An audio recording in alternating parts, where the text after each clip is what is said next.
Welcome to Breaking the Silence Mental Health Conversations with your hosts, Kim Olver and Dr. Richard Doss. Together, we'll break the silence and challenge the stigma by speaking now. So, take a deep breath, get comfortable, and let's dive in. It's time to start the conversation. So, as I think about the conversation that we're about to have today about jealousy, so one of the things that I realize is that sometimes people think that having power over people and having control over people is a good thing and a healthy thing and the thing that they're supposed to do. If you really love somebody and you care about them, you're supposed to have a tight grip on them. So you can go ahead and open us up and introduce, and I'll jump in and we can just have some conversations and share some thoughts. All right. Hi, everybody. Welcome to Breaking the Silence Mental Health Conversations. This is Dr. Richard Doss, and I am Kim Olver, and we are here to talk today about a human emotion we're calling jealousy. Ever experienced that? I know I have. I know plenty of people who have experienced jealousy, and a lot of times it's what we were talking about before the show, Richard. It's about control. And it's also about a person's innate need to be numero uno, number one in someone's life. And when something or someone threatens that status, people can get really ugly.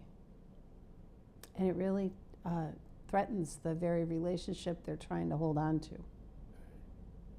So as I think about some jealous people that I know, nothing really healthy comes to mind when I think about jealousy. Nothing healthy comes to mind. The first thing that really kind of comes to mind for me is some degree of insecurity. Yeah. That if I'm comfortable and confident in who I am, do I have to be concerned or worried if my wife, who is very attractive, has another man compliment her? Am I afraid that she's going to desire him more than me because I'm not tall enough, if I'm not light-skinned enough, I'm too fat, I'm too skinny. Or maybe you haven't complimented her like this other guy has been doing in a long time. Yeah, so insecurity is a frail and a brittle thing, and so I think jealousy may be one of the ways that it comes out. How do I keep you if I feel like ultimately I'm inadequate? Well, and then I might ask the question, do we have a right to try to keep people or hold on to them or make them love us, make them stay with us? And that, people will argue religious beliefs, and if they made a promise to God, that's one thing. I'm not going to argue that. But I know I can speak for myself. I don't want anybody in my life because of a promise they made years ago. I want whoever is in or out of my life, I want them to be where they want to be. If they want to be in my life, great. If they want to be somewhere else, I don't want to keep them. It's like, I don't want that. So I think it's so ironic with jealousy because the very thing we want is the relationship, and we want that person to love us more than any other thing. And what we're doing to make them love us is turning ourselves into a hateful person that nobody would love. Wow. So it's really ironic, the behavior that we choose to try to keep someone that we think is slipping away. You know, a word that kind of comes to mind is smothering. Yeah. Yeah. So the thing that you love, you care about, that you want to nurture, you end up smothering it, holding it so tight that you're choking it out. Yeah, right. I remember as a teenager, I don't remember where this came from. It might have been Jonathan Livingston Seagull or something, but there was this expression. If you love something, set it free. If it comes back to you, it's yours. If it doesn't, it never was. And then I've heard variations of that over time. If you love something, set it free. If it comes back to you, it's yours. If it doesn't, hunt them down and kill them. I love it. I love it. It's just, you know, wow. the dichotomy in that, right?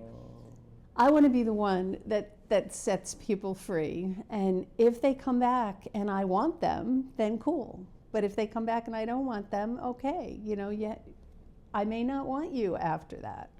You know, but I feel like back in biblical times, people often got married at, I'm going to guess, around 16 years old, and they often... That was probably old back then. Yeah, maybe that was old. So maybe it was 13. People died by the time they were 30. And so for that many years, that's not very long, right? 17 years. Today, you might get married at 30 and live to be 90. I don't know if you can marry somebody at 30 and still have that be the person that you want to spend your life with when you're 50 or 70. Maybe you can. I know some people who have celebrated 60 years of marriage and they still like each other. I use that as my gauge. I think people can love each other pretty easily, but if they still like each other, that's a higher bar for me when you're talking about marriage. If they still like each other, I think that's a pretty good accomplishment. But I also know people who just grew in different directions, and I don't think we should be vilifying people who outgrow or change in a different direction. I'm not trying to say outgrow like one person stayed the same and one person became amazing. A lot of times it's just growing in different ways, and they want different things. And trying to hold on to somebody who wants a different life than the one they have with you, well, first of all, I think it makes you look pretty sad. And second of all, it's not usually going to work. And if they do stay, they're staying out of obligation and guilt. And how happy of a life will you be able to build on that?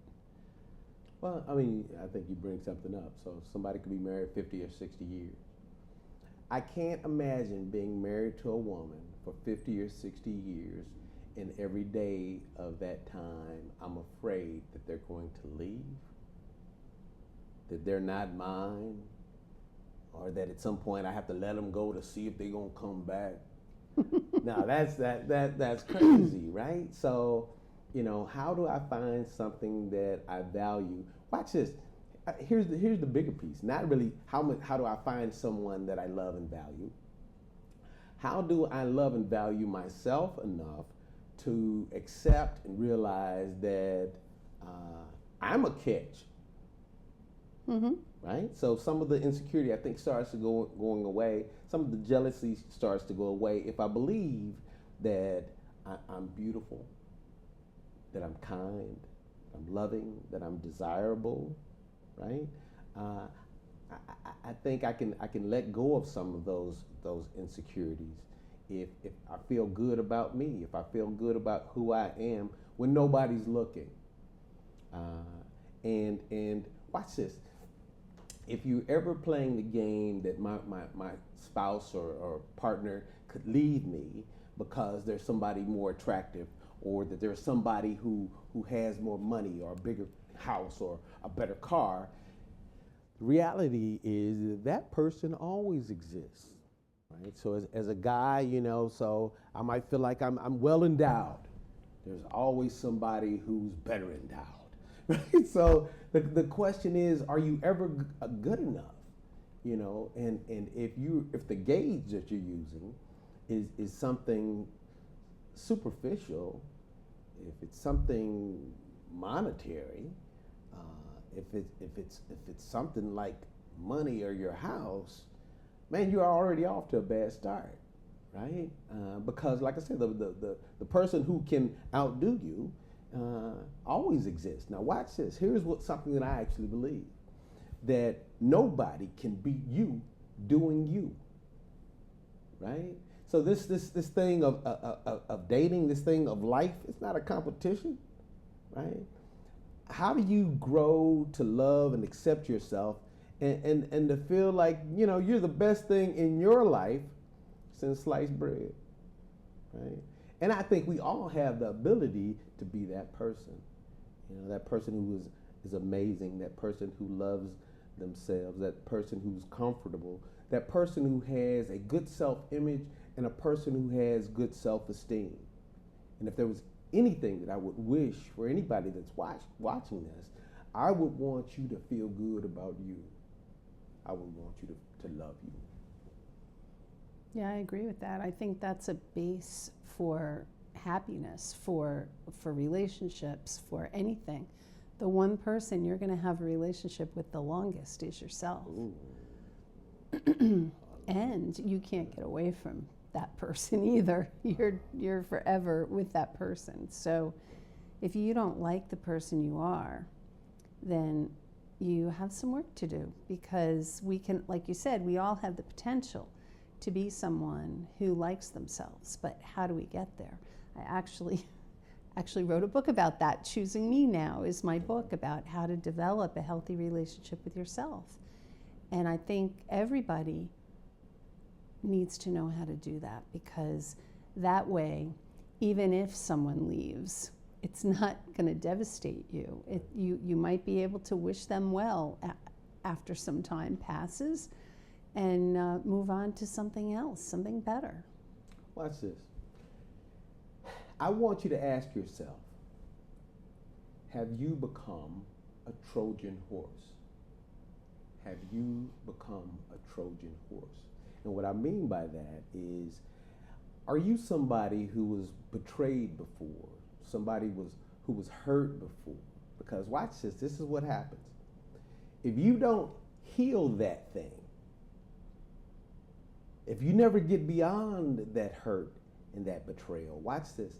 Now, deep down inside of you, you believe that the next person that you meet is going to do the same thing. The next person that I meet is going to hurt me. The next person that I meet is going to betray me. And so I can't trust anybody because I haven't healed yet. So have you become a Trojan horse? Now, the bitterness is not outside of you. The bitterness now is inside of you. You're the person who says, watch this, I'm going to get them before they get me,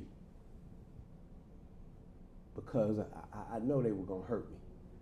I know it because I've been hurt before.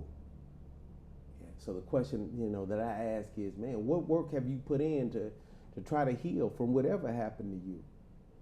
I don't really care who what is it, your first girlfriend or your last girlfriend? Who hurt you? Or your mama. Man, and then how did you heal from that? How do you become the person who can trust going into a new relationship? And that's a great question, because as you're describing your idea of a Trojan horse, I was thinking there are people who build walls, and nobody can scale these walls. I mean, they're walls of iron or walls of ice or whatever you want to think about. It's like, I'll walk some path with you, but I'm not letting you in. And then, you wonder why people leave. It's because you're not a real person. You're a person who is holding back, holding those parts of you that make you special, because you don't want to share them with anybody because it hurts. But when you have that foundation of loving yourself, it doesn't hurt as much. Still, it'll hurt. I'm not going to say it won't. But it doesn't hurt as much, and you can recover faster, because the problem isn't you. Now, I'm not saying it's not you, right? Because sometimes I think when relationships end, there's usually some kind of fault on both sides. It's not usually just one person. So take the time and think about, how did I contribute to the end of this relationship? Did I take the relationship for granted? When was the last time I complimented my partner? When was the last time I told my partner something I appreciated about them? When was the last time I did something special for my partner? Do I prioritize other things over our relationship? Those are questions to ask yourself when relationships end. And when you find out that you had a role to play, then you have some work to do before you go into your next relationship. But that shouldn't stop you from going into the next relationship. And it shouldn't have you like building some brick wall around your heart, because while you think you're protecting yourself from ever being hurt again, you're also preventing yourself from really experiencing the depth of a loving relationship.